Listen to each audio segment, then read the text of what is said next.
Welcome back to the Always Reading Book Club. It is your girl Kiki Reader, and we are diving back into our Pierced series by Sydney Landon. If you have not already listened to the first book in the series, which is called Pierced, that link is going to be available down below in the description section. Once you finish that review, come and join us as we dive into book 2, which is called Fractured. We pick up right where we left off, where she's found, clothes are ripped, bruises, blood on her, bad scene. Ambulance are on their way. They get there. He, of course, tries to talk to her because she's unconscious. So he just keeps saying, Leah, I'm here. I'm here. They put her in the back of the ambulance. Um, Sam, Luke, Rose, they're all going to jump in Luke's car and they're going to head to the hospital. Max was called by Luke, to let him know what had happened. So Max is like, I'll just meet you guys at the hospital. Of course, they're trying to find out where the stepfather is, like kind of what his steps were after he got out of jail. So there's an investigator on that. They get to the hospital. Luke's spazzing out. His aunt, this is the hospital where she works, she's trying to calm him down. It doesn't work at first. He goes in the bathroom, smashes a mirror. He's the complete and utter mess. His aunt pretty much had to tell him, listen, you're going to have to calm down before they remove you from this hospital. So she had woken up, Leah did, and she was calling out his name. And as soon as she told him that story, he bolted to where she was. And it was like, it took Sam to like pull him away. So he's freaking out because in his brain, she's calling for me and I couldn't get to her. So he is beyond spazzing. I mean, reading it again, shout out to Sydney Landon. Great writing. You felt so bad for him because he just seemed so tortured that he could not get to his baby. It was so sweet. So Sam asked him, like, do you kind of need something for your pain? Take the edge off, But he was like, no, because she can't take anything for her pain. So I'm just going to have to, like, fight through it. So Max told the nurse that Luke was Leah's fiance, because in that way they could give him more information. And he actually wasn't that mad about it. He didn't freak out at that thought. It felt very natural to him. Leah does have swelling on her brain. It is manageable right now with the medication, just as long as it doesn't swell up anymore. So his aunt gets him an opportunity where he can stay the night with her. They're going to move her to ICU, a private room. He can be in there with her. Of course, she's hooked up to like all kind of machines. He is a mess just seeing her like this. Before they got there, his aunt did say to him pretty much like, you in love with the girl, I know you are. Even if you can't say it, I know you are, because you've never acted this way about anybody. And he's just like, I don't have the energy to talk about this right now. So about 3 or so days later, he stayed there every day. He hasn't left. He's had Sam bring him a change of clothes. He's come to the hospital, but he's been running things at the company as well. Aiden is kind of an ass. They're outside having a conversation, and he's just kind of like, so what's going on with you and that girl? And he says that he can see the parallels between her and Cassie, and Luke lost it. He's like, they are not the same. He said, Cassie tried to take me out. She took our baby out, and she would have taken herself out. And she was like, she did all that crap. And yet Leah has had life beat the crap out of her, but she's not trying to hurt anybody. People are trying to hurt her. So then Aiden changes the subject because he doesn't have a defense for it. So he clearly is still in love with Cassie, and he's still hoping and hanging on, that she's going to return back to who she was. So then he goes back in to check on Leah. Poor girl, freaking out. She done woke up. She was calling for him. He wasn't there. She sees all these things attached to her and totally freaking out. She done ripped out an IV. She's bleeding. So he has to kind of like hold her to calm her down so they can kind of sedate her again before she did some, even worse damage. She wakes up again later and he's there with her. She needs a bath. She's like, I need to wash him off of me. She's like, I can still smell him. So she was freaking out because she thought that the word whore was written across her stomach because Jim Dawson had said that he was going to write whore on her. So when he showed her, he lifted the bandage to show her, it was just marks, but it wasn't the word whore. He wasn't able to do it. We also find out that he wanted to RAPED her, but he couldn't get his dick hard. So he couldn't do it. But that's when he really started punching her and really beating on her because he was pissed off that he couldn't get his dick hard. But she was like, she'd take that if it meant he could never get that part of her. When she was alone in the room with the aunt, what's her name? I think it's Faye. When they were in the room, she said to her, basically, you have his heart, even if he's not ready to admit it. So she was just kind of like, so, just be very careful with him. And she just kind of told her, he has mine, I'm the one that he can pretty much destroy. Now, I wasn't too happy with the aunt for saying this to her. Not at this time. Like, she just woke up, and I just, you could have found a different time to say that. Like, I just didn't think that was appropriate, being what this woman has gone through.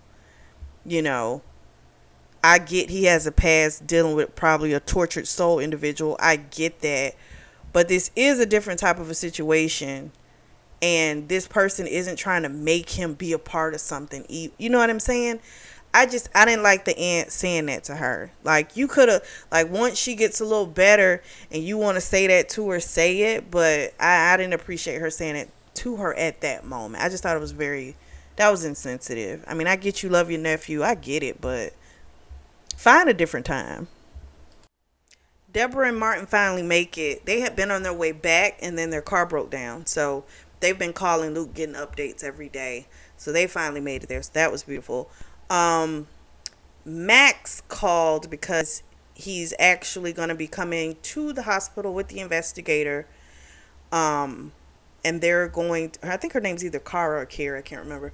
But she's going to need statements now that Leah's awake. So Max is going to be there with him and Leah. So Max gets there. Him and Luke have a conversation outside. And he's basically saying, her actual father is probably going to come to you first because he knows that clearly you two seem to be together. He doesn't think that Lee Jax knew she existed because he doesn't appear to be like throwaway family. Like, he has a brother and he's really close with him. So that's probably going to be some stuff. They can't find Jim Dawson anywhere. He has gone completely MIA. So they, of course, are still trying to find him. Leah gives her statement, says what happened. It was hard for her to get through it, but she did it. 5 days have gone by, and now she can finally go home. Of course, they're going to Lucian's apartment. He's got to get a handle on some stuff. He's going to go work in his office for a while. So Luke is doing work. He gets a knock on the door. He wasn't expecting anyone. And guess who it is? It is Lee Jax. They have a conversation. It starts off with Lee pretty much saying, I told you were looking into me. And basically the only reason why I just now am getting here because I've been out of town. So because of his digging, it made him do some digging. And so Luke asked him straight out, is she your daughter? And he says, yep. And so we find out he never knew. He did not know she existed. So then Leah wakes up, comes out, and gotta remember, she's all bruised, and he's sitting there looking like pure shock, but he's looking like he's ready to jack up Luke, right? And so she leaves and goes, it's like, oh, I'm sorry, I didn't know you had company. And she leaves and she goes, take a shower. And so he was like, what did you do to her? Like, he was ready to, like, take Luke out. And so Luke was like, I would never hurt her. Then he tells the story of what happened. Dude is in complete shock. Her mother's name is Maria. And he was just like, Maria hurt her. He couldn't believe that. Like, that didn't coincide with who he remembered Maria being. He did say, whoever did this to her is going to have the same fate, if not worse. And it's probably going to be worse. So he winds up leaving. Another knock on the door. It's Max. Mac tells him about what happened with Rose. So Rose called him because she needed a lawyer, because she found out that Jake's been cheating on her. And so she busted his windows with a shovel. And then she took her gun and she shot out all his tires. So when they were at the hospital, she had slapped the shit out of Jake. And Max had saw this. And so he basically was just like, here you go. Like, in case you need a lawyer. So she kept it. And yeah, so she had to use the number, because when they were at the hospital, she smelled perfume on him. And when Max gets to the jail, like, she's sitting there looking like the perfect Stepford wife. You would never believe that this woman just did what she did to this guy's car. So he was intrigued, and she needed a ride home because the car had got impounded.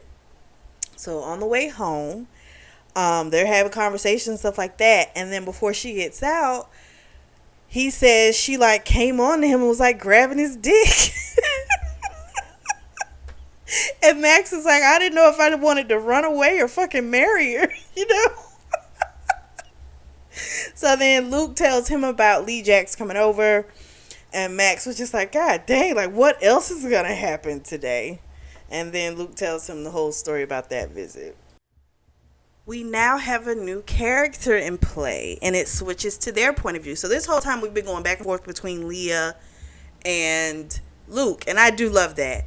But now we've got a new one, Lee Jacks. I'm loving this. So Lee leaves, goes down to his Rolls Royce. His brother's waiting there.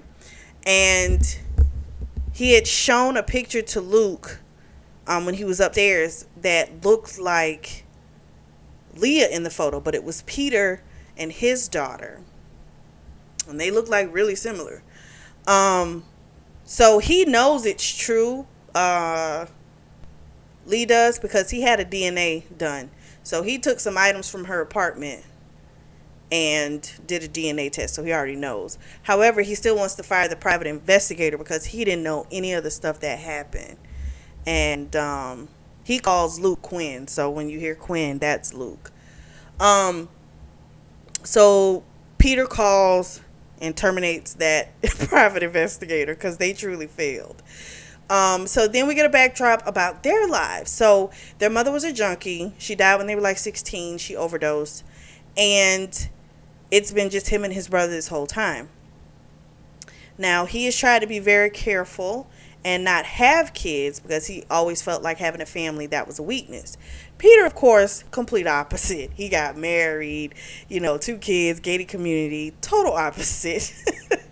So we find out that he met this guy named Victor, who was like a mafia guy, and he pretty much, went under his tutelage. And he had met Maria. They had an affair. He did love the woman, but he didn't think the life that he was, the road he was going down was a place for like a woman. He was going down to South Carolina, and it just wasn't a place for that. So he broke it off with her. So then they take a ride. They go to Maria's house.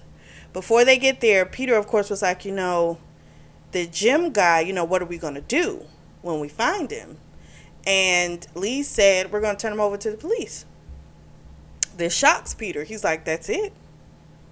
You're not going to do anything else? And he just pretty much told Peter, I'm going to turn him over to the police. He still has some ties to the underworld. You know, he's more legal so than illegal now. But he's still owed some favors. And so he's going to go to prison. And he's just going to make sure he never leaves after he's been tortured there. I was like, oh, okay, that's a heck of a plan. I think it's wonderful because he tortured that girl. Eye for an eye. That's how I see it. So then they get to Maria's. And he tells Peter, you know, go ahead, take the car. I'll call you when I'm ready to go. So he gets to the door. Of course, the house is run down. She's so shocked to see him. She, of course, tries to play that, you know, why are you here, you know? And he's like, you know why I'm here. And she's like, oh, I didn't even know if she was really yours. He was like, you knew. That's why you named her Leah. You named her after me. You knew. And she's like, well, I wasn't sure because, you know, after you left me, I did sleep with other guys. And it just all boiled down to the fact that that man left her. And that's why she hates that girl. That's fucking awful. That is awful. So then he basically lets her know, you know, he thinks she's the lowest of the low. And that, you know, the mere fact that you could treat your child that way and allow someone else to treat them bad, it's like, you're just beyond awful. So he told her, so this is what you're going to do. You're going to make this right as much as you can. You're going to go to the cops. You're going to recant that testimony that you gave. And you're going to give any additional information that can help us find him and put him away and get prosecuted.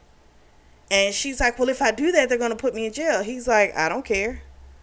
He's like, and when you get out of jail, you're going to move away from North Carolina. You can never return. She, of course, was like, well, why can't I just leave now? And he just looks at her. He's like, you're just disgusting. He was like, you're still just thinking about yourself. And he just, you know, she's awful. There's just no other way to put it. So he says, and one more thing. Tell me where your husband is. So Leah's now been home about 5 days. It's the second day after she found out that her mother has turned herself in. Total shock. She didn't see that coming at all. Rose comes over and Rose gives her the breakdown on everything that happened with Jake. So she had been suspecting that Jake was doing something for a while. He was like missing phone calls and he would be late for their dates and stuff. So she knew something was up. So when she smelled that perfume at the hospital, she knew he clearly had somebody. So she followed him to this woman's house. Clearly it was not just a friend because he was tonguing her down, grabbing her ass. So while he went inside, that's when she busts the windows with the shovel that she keeps in her trunk because it snows where they live. So she keeps it in case she has to ever shovel snow. And then she's a card-carrying NRA member, and so she had her gun too. So because she couldn't, like, do anything with the tires with the shovel, she shot the tires out. So then, of course, they both come outside running. Police are called because they're arguing. They hear gunshots. And then she had asked Max to take her home. She said she felt the heat when they met each other at the hospital, but she wasn't in a place to do anything with it. But then she decided on the way home to kind of show him what she was feeling. So she grabbed and kissed him. He started kissing her back. She grabs his dick, and that's when he was like, okay, no, we can't do this. But she said she wasn't going to fuck him. She just needed for him to know that there was something here. So Leah, of course, is just floored. You know, she can't believe this. Like, first of all, she didn't even know her friend had a gun. And she's like, listen, her father always told her to make sure she could take care of herself no matter what. So he would take her to the gun range, and her mother taught her how to do everything else. So she's the best of both worlds, she figures. Rose leaves, and she's going to go take a shower. So Luke's in his office, and she's been taking a ton of showers because she feels like she can just never get clean enough. So she's in the shower, and she starts scrubbing herself, one of her scars too much, and she makes it bleed. So she starts screaming, and Luke comes in, and he's like, baby, what did you do? And she's like, I gotta make myself cleaner. I can't get him off of me. I can't. I'm sorry. And he's just like, oh my gosh, poor girl, you know. And he's waiting for the old girl to come back. He's terrified it may never come back. Um, but I mean, she's also worried about being able to come back for him. And I'm like, you need to be able to come back for yourself. You know, you got to do that first. You know, if he's going to be there, he'll be there. If he don't, he don't. But you got to get yourself back to that place of sanity for your own sake, not for his. So she told Luke about the whole thing that happened with Rose. And of course, it made her think about herself and kind of like, how was Rose able to like move on so fast, right? So now it's making her feel like, is that something that, you know, Luke would be able to do, just to move on so fast. And I will say this, you know, she may have been, and probably she still is, probably head over heels in love with Jake. But here's the thing. This is someone who has clearly betrayed her trust and doesn't quite feel what she feels. And so if she needs to do what everyone processes things differently, you know? But then we have to remember, this girl ain't been with nobody. This is the second person she's ever been in her life, and this is the first person she's ever been, you know, in love with. So this is a very beyond euphoric type of a situation for her, where she can't imagine anything outside of that. So her perspective is, what she feels for him is what Rose probably feels for Jake. How could she just be over that? But for Jake to do the bullshit that he was doing, he clearly wasn't who he was portraying to be, you know? He was giving her a false sense of who he was. So she may have to cry. She might do that or whatever on her own time, but she probably doesn't want to just stay in that space. And she shouldn't have to, you know? Again, everybody deals with things in a different manner. But I'm sorry, I'd be like, fuck him too. Shit, what you supposed to do? He cheating with bitches, you know, and actually he got mad at her. He got mad when she said about him smelling like perfume. So it's like, people like that, girl, I wouldn't care. So Luke had picked up smoking cigarettes in the hospital since he didn't want to do the coke. But, you know, he's more restless because, you know, the cigarettes ain't helping. And she's just thinking it has everything to do with her. Not, she don't, because she doesn't know.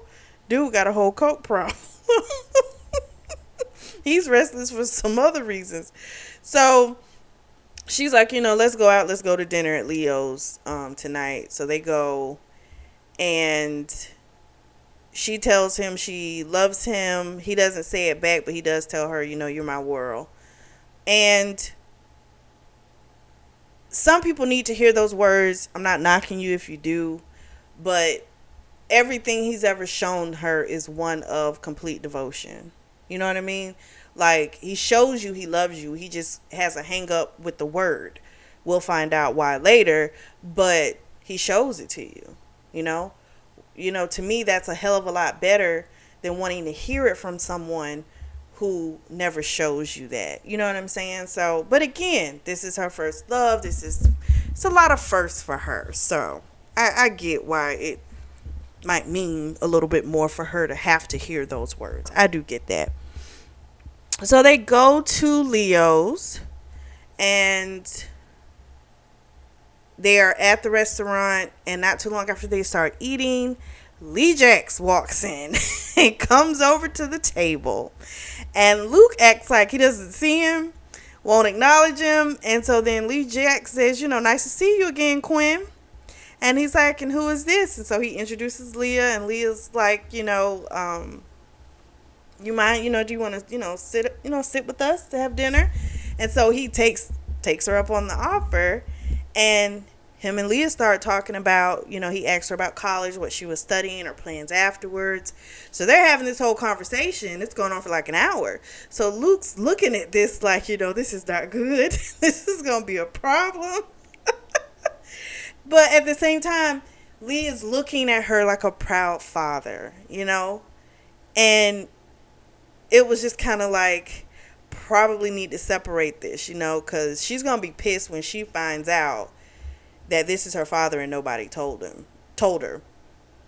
So after a little bit, he's like, okay, we're leaving. So we find out that Lee Jax has been contacting Luke, saying, hey, need to talk, we need to talk. And this is where I understand why Luke, okay, she just got this attack. The guy's still free out there that did it to her. I understand this.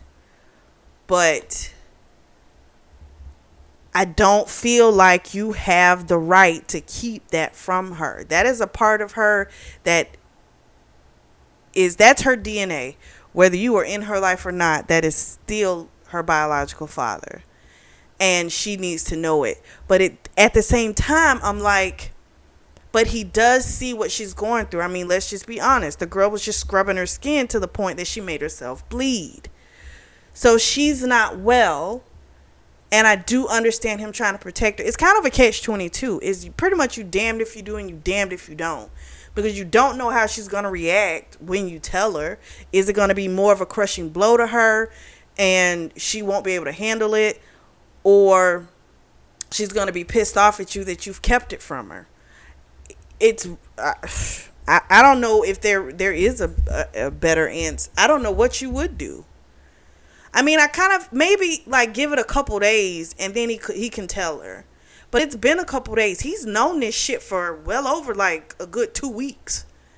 So, dude, you probably should have told her by now. Because the longer you go, all it's going to feel like is the longer you've held a secret from me. You know what I mean? That's how it's going to feel. And she's not going to be wrong if she has that feeling. So, I don't know. They get back to the apartment and she just pretty much let him know, like, I need you. In other words, I pretty much need to feel you. Like, I need to feel you on my body. So, in other words, girl needs to be fucked. And so he gives her what she needs. And so then later that night, he has a nightmare. In the nightmare, Cassie is like stabbing Leah. And he's trying to stop her, but he can't get to her. So then Leah's finally able to wake him up, and tell him, hey, it's a dream, wake up. So then he decides to go in his office to calm himself down. Well, he's going in there to do some coke. And so he was just about to do it, and Leah walked in and saw him. And she just goes, I didn't know. And then she starts thinking that he's doing this because of it's too much pressure of what she's going through. He's like, no, I've been doing this off and on for years. And he says, he doesn't say that he's been doing it since what happened with Cassie. She does say to him, like, we're going to have to deal with our past because this stuff is like caving in on us, it won't stop. He does think in that moment he's very much in love with her. Because him without her does not work. But he still isn't able to say it out loud. So a couple days have passed since I can't talk today. Since the revelation of the cocaine and the dream.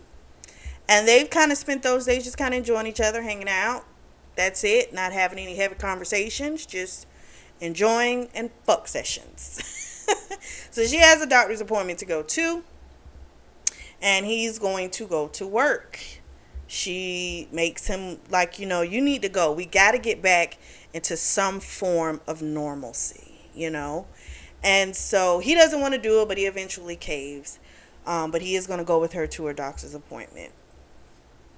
So Sam comes up to the door. She hasn't seen Sam since everything. He's called and checked in on her and stuff, but she hasn't seen him. So, of course, she gives him this great big hug. And they leave, get to the doctor's office. This is actually his doctor that he's had since he was a kid. And they run into Lori, his ex, or semi kind of ex. And so Lori, of course, is trying to see who he's with. And so then he sees like she's trying to see Leah, you know, and everything, and he sees Leah in the corner of his eye, like trying to straighten herself up, and he's like, shit, she probably thinks I'm embarrassed of her, but it's not that. He's just trying to keep her away from the vultures, you know. So then he does say to her, oh, this is my girlfriend Leah. Lori's eyes bulge out. She's like, what? Since when? You know, so that sweet demeanor she had, it's gone, and now who she truly is pops out. So then the doctor calls her back, or the nurse calls Leah back, and he's like, come on, baby, let's go back here. And Lori's just fuming. But it's like, what are you fuming for? There's nothing you can do. The man don't want you, you know? But for her, I think it's more so because he was providing her with money because she liked to live beyond her means. So here's this billionaire man, like, providing her with money. Plus, he's a great catch. And you don't have that anymore. But again, if the person don't want you, they just don't fucking want you. So there's nothing you can really do about it. And you huffing and puffing is not going to make the man want you. So that's when I be like, just like, there's no point in you doing all of that, you know? So they get in the bag. He tried to stay back there with her, and she's like, no, with all these confidentiality things, no, you gotta go. She's like, wait in the waiting room. So he finally leaves, and then we realize with this conversation, Leah has not been taking her birth control since the attack, and they've been fucking like rabbits. So she freaking out. So then the doctor was telling her about like an after pill she could take. You could take it up to 5 days after or something like that. And she's like, well, I don't want to make that decision without him, you know, because this concerns both of us. And so she's like, okay, you talk with him and then let me know what you want to do. So she's kind of freaking out because she's like, how the hell is she going to tell him about the possibility of what this could be? So she's freaking out. Luke goes to work. He talks with Aiden, and he asks how Leah's doing, and then he updates on everything about that, even the part about who her father is. And then Aiden tells him about Cassie and how it's different this time. Like before, she would say things that didn't make sense, but now she's able to apply her answers to current conversations. Like if someone gives her something, she says thank you. You know, she's in actual engaging with people, and she's starting to recognize things. And so he, of course, is excited. Aiden is, because he's so in love with this woman. He can't let her go, even if it's to his detriment. But Luke is pissed. He has no desire to see this woman. He wants nothing to do with her. So this is like a conundrum for real. So he goes home. Leah's making dinner. They're eating. After they eat, she tells him about the conversation with the doctor. He fucking loses it. And so when she's trying to tell him about it, and she talks about the pill, he freaks out. He's like, so you just want to kill our baby? So she knows clearly there is something that happened with the pregnancy for him to have such a strong reaction. But his heightened state is just too much. I mean, good grief. He flipped out, and then he left. She's calling him. He's not answering the phone. So she calls Sam. So Luke storms off, goes to a bar close by. Bartender's trying to hit on him. He ain't stunning. He just want to get drunk on his bourbon. Sam comes in, talks with him. They have a real conversation. And he tells him about, you know, I think it was Sam. Sam, of course, was saying, you know, Leah, she's not Cassie.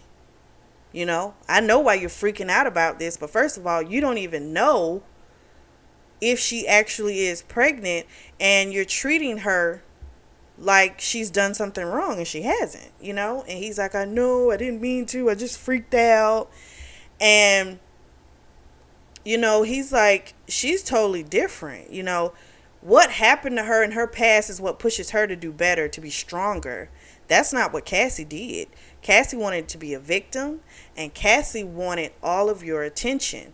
So he could see it, because again, he's been there damn near his whole life. He's like, Cassie would cause drama between the two of you. So then basically you two would be mad at each other, which meant all of your focus would be on her. So she was saying negative things to Luke about Aiden, and then vice versa, of course, to Aiden. And they never could put it together, but Sam, again, looking at it, he saw what was happening. Luke never thought about it that way. Because again, a lot of times when you're in some shit, it's more difficult to see it. But when you're able to look at it, best perspective ever. So Sam says, listen, you love the girl. That's it. You love her. And everyone else knew it before you probably even realized it, you know? He's like, you've never let anyone in the way that you let her in. And with such ease. And that's honestly, I know it's a book, I know it's fiction, but that honestly is how I feel it should be. Shouldn't be this difficult process. If it's difficult, that just ain't it. That's just not the person. So he tells him, basically you're tripping, you need to go home.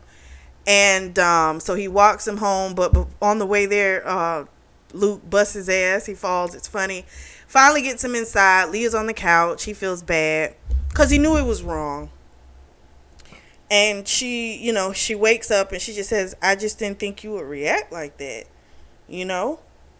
And he, of course, tells her, I'm so sorry, and he says that, well, hold on, let me go back. She tells him, whether I'm pregnant or not, I'm not taking that pill.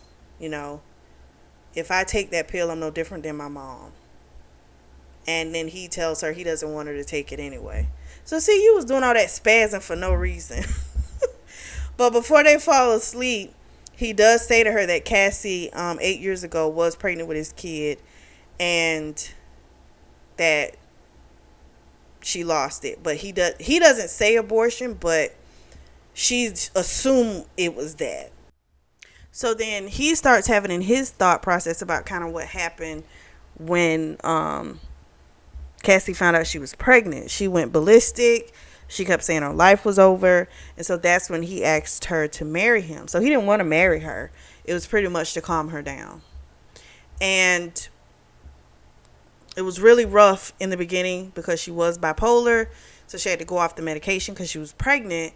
And so it was rough at first, but then it got better. But apparently not as much as they thought. And that's the end of his thought process about that. So in the next morning, they're getting kind of hot and heavy in the kitchen, but he's got to go to work. So they got to stop because Sam pops in. And Leah actually got a phone call from Rose.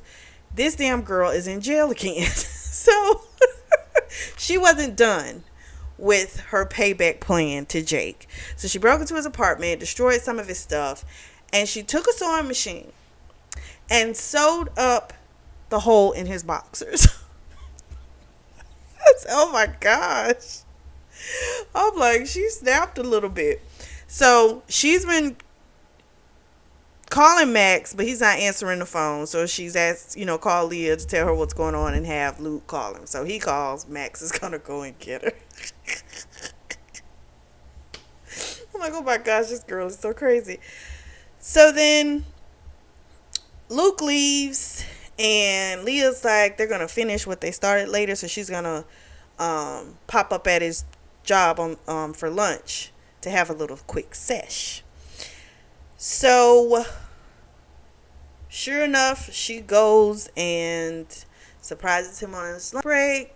She sucks his dick. He comes in her mouth and they fuck again. They're using condoms now just in case. Because they're not like trying to actively get pregnant. So then Max comes, he drops a bomb. Jim Dawson is dead. He was found floating in some river. He had been shot in the head about 8 hours prior. So, I believe it's Lee Jackson. If it wasn't Lee himself, I think Lee had someone do it. Because I don't think he was able, I don't think he would have it in him to turn him over to the police. I just don't think it. That's just my thing. We'll see if I'm right. So they're going to question Leah and Luke because they're the closest things. They have the motive.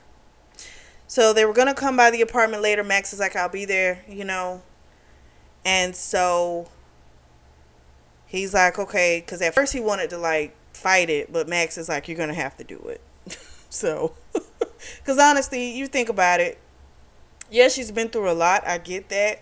But it's going to look really suspicious if you don't want to talk to him. So, I get it.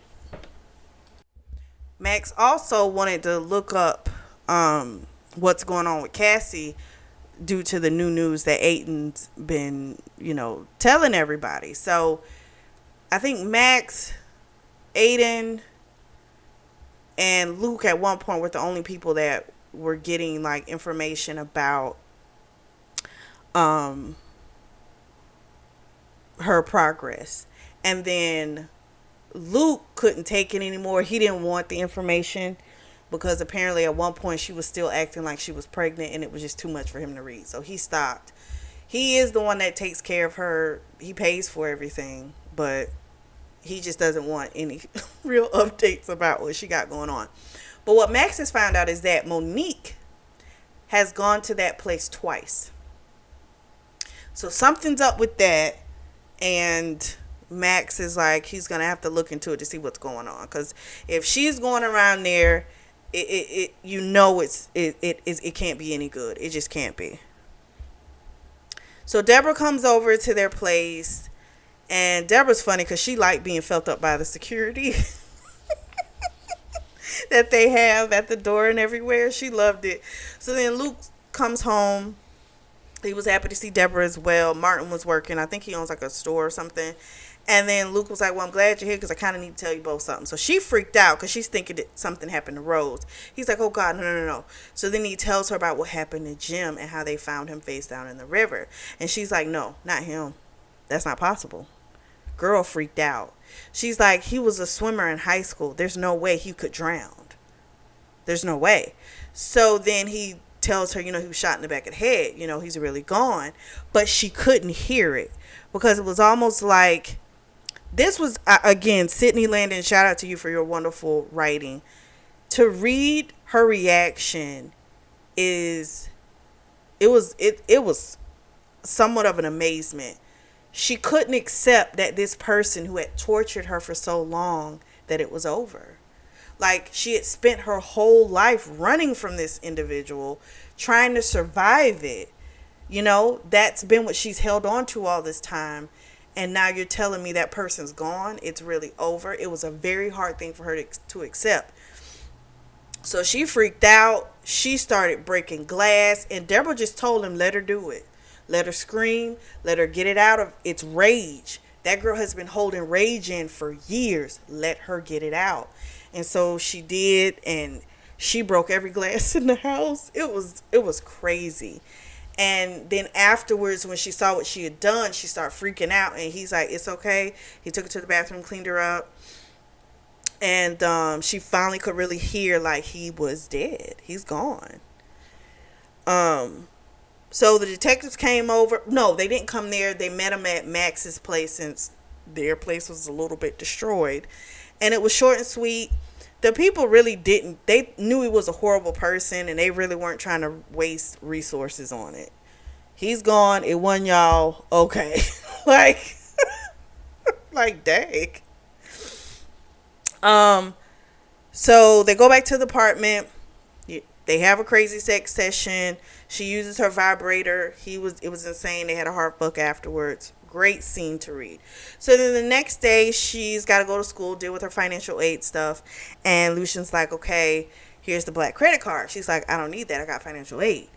And he's like, why won't you just let me do this for you? And she's like, listen, I have scholarships. This is something I need to do on my own. And I need you to understand that. I am the woman in your life, but I don't want to be deemed an obligation. And I need you to get that. And so he said he understood. And so he's like, fine. But you can't take your car because you haven't driven it in weeks. It needs to be checked out. Take the range. So she caves. Okay, fine. She gets to the financial aid office. Guess what? Her finances, her tuition's paid for. And so the first thought is, Lucian did it and I told him not to. But then she asked, can you print out the receipt showing when it was paid and by who? So she gets back to the car, looks at the receipt, says paid by Lee Jacks. She's thinking like, nah, this got to be wrong.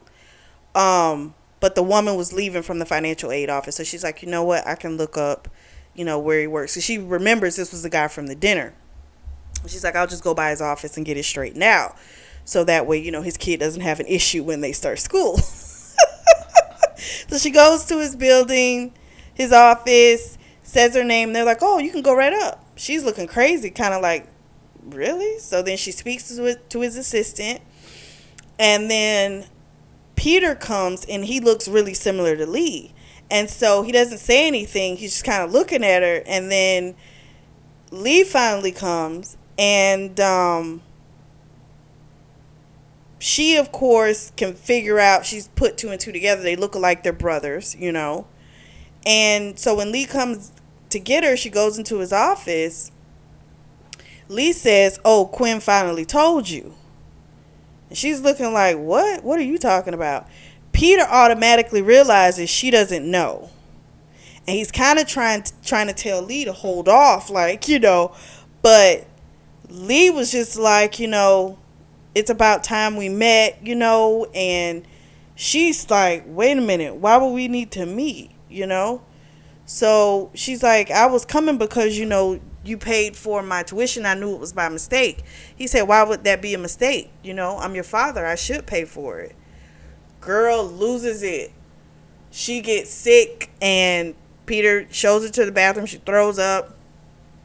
He has his assistant come in to help her. And she's like, what is going on? So he's like, I thought Quinn had told you. And she's like, well, clearly he hasn't, so you need to tell me. Before that, Peter's daughter came in, and she looks very similar to Leah. And Leah just kind of looked, and she was kind of rude. She's like, who is that? And he's like, oh, this is my daughter, And it was just a lot for her. And so he tells the story. He's like, 24 years ago, I had a relationship with Maria Adams. I didn't know she was pregnant, when I ended it. I never knew. And she fucking lost it. She said, she tortured me because you left her. It's your fault. Do you know how I have suffered all those years because you left her? And he was like, I didn't know. His face is pale. He's so upset. But it's like, what is he supposed to say, And she was like, I got to get out of here. So she leaves. And she's pissed, of course, at Lucien because he kept this from her. Like I thought. I was like, she's going to be pissed about that because you didn't tell her. And you've clearly known for a little minute, and you've been holding this. So Luke rushes home because he got a call from Lee while he was in a meeting saying she knows she's pissed. So she's at the apartment, and she's packing her stuff. And Luke is like, what are you doing? She's like, I can't be here. I can't do it. And he's like, where are you going? And she's like, I'm going to stay with Rose for a few days. Because Rose got a new apartment because where they were staying before, neither one of them could live there again. And Rose can afford to live her own. She just likes to have company. That's why she has gets a roommate. So she's like, I'm going to go stay with Rose for a few days. She's like, you should have told me. She's like, it would have been better if you had told me than for me to get blindsided like I did today. And he's like, she told him, she's like, it's too many secrets. It's too much stuff coming down around us, and I cannot do this. She's like, you're going to have to come clean with me. And when you're ready to do that, you're ready to have that conversation, then we can talk. She kissed him on the lips, and girl dipped. So now he's got to tell her everything. And that is how it ends. So the next book in the series, and the last one that I'm going to review, is Mended. So we're going to get into that one next week. What did you guys think of this? I loved it. Absolutely great writing. even though I always say this with a lot of these books, even though I'm like giving you the review of them, they are still such great reads. I could read this series again. I genuinely could. It's a really great series. So let me know what you guys think down in the comment section. If you are in the market for a beautiful journal notebook, I do have those on sale, and those links are going to be available down in the description section as well. Make sure you like and subscribe. And as always, I truly do thank you all for your support, and thank you for tuning in to the Always Reading Book Club.